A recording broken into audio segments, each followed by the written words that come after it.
Have you ever just stopped and wondered how a language can pack so much meaning into just a few letters? In Arabic, it's an absolute masterclass in efficiency. It really makes you wonder, how can one single three-letter root somehow mean to know, to teach, and to learn? It sounds impossible, doesn't it? But believe it or not, this isn't some kind of magic trick. It's the beautiful, logical system that's right at the heart of the Arabic language. And that's exactly what we're going to do today. We're going to unlock that system. We're talking about the incredible power of just three letters and how they build the foundation for pretty much every verb in Arabic. All right, let's dive right in. So, at the very core of almost every Arabic verb, you'll find a three-consonant root. The best way to think about this root is like it's the raw DNA of a concept. It holds the fundamental idea, the absolute core meaning of an action or a state. Now, the most basic version of this is called the Thulathi Mujarrad. That just means the pure or unaugmented three-letter verb. It's the simplest form, completely stripped down with no extra letters added. This is our baseline. You could call it form I. It's the verb in its most raw, essential state. So even this simple form I has 6 different patterns, or doors as they're sometimes called, which mostly just affect the vowels. Now, we're not going to get lost in the weeds here, but just know that this slide, this represents the ground floor. This is where every single verb begins its journey. But what happens when that basic meaning just isn't enough, right? What if you want to say you caused something to happen, or that you did something over and over again, or maybe with another person? How does the language handle all that extra nuance? Well, this is where the magic really happens. We move on to something called the Thulathi Mazid, which basically means the verb with an addition.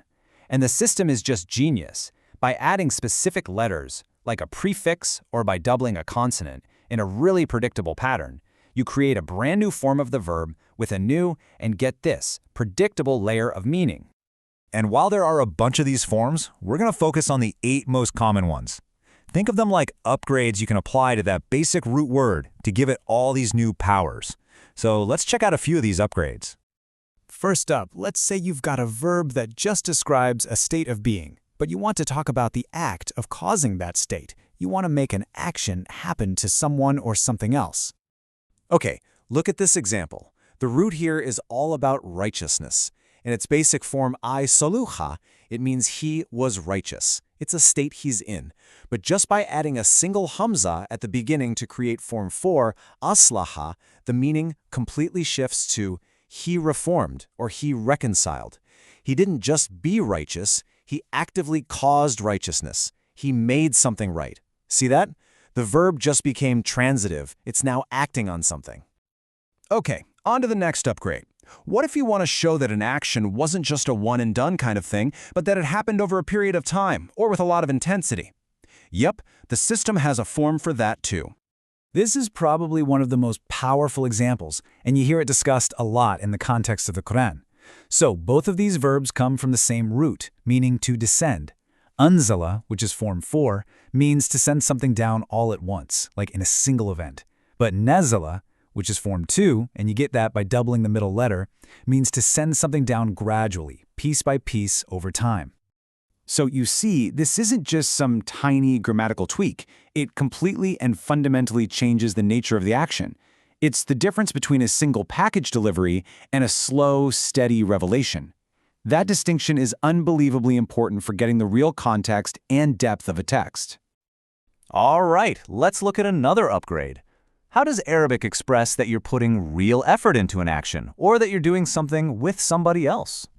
Well, there are specific forms for this. Form V, which you can often spot because it starts with a ta and has a doubled middle letter, can imply that you're really trying to do something. You're putting effort in. And then there's form 6, which also starts with a ta, but it adds a long a vowel. That one usually signals that the action is reciprocal. It's happening between 2 or more people. This example here is the perfect illustration of that. The base verb karuma means he was noble. Simple enough, right? It's a personal quality. But when we shift it into form 6, takaruma, it becomes they honored one another. The nobility isn't just a static quality anymore. It's an active mutual exchange happening between people. Okay, one more upgrade for today. What if you're not actually doing the action yourself, but you're asking for it, seeking it out? There's a form for that. Of course there is. Let's take a look at form X. This one's super easy to recognize because of that ista prefix. Take the root for forgiveness, ghafara, which means to forgive. When you put it into form X, it becomes istaghfara, to seek forgiveness. You're literally requesting the action of that root.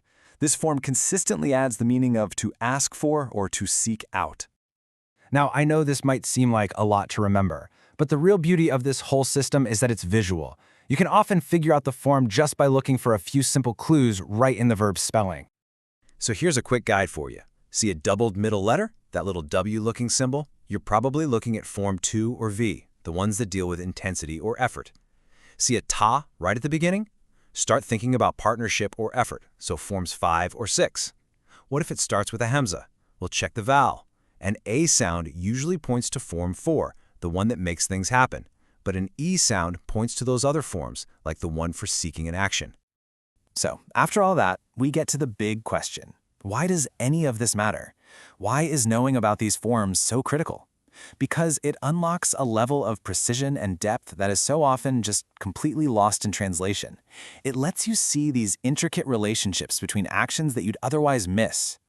And to see just how powerful this is, let's go all the way back to that root we started with, the one for knowledge, and look at this famous saying, "The best of you are those who learn the Quran and teach it."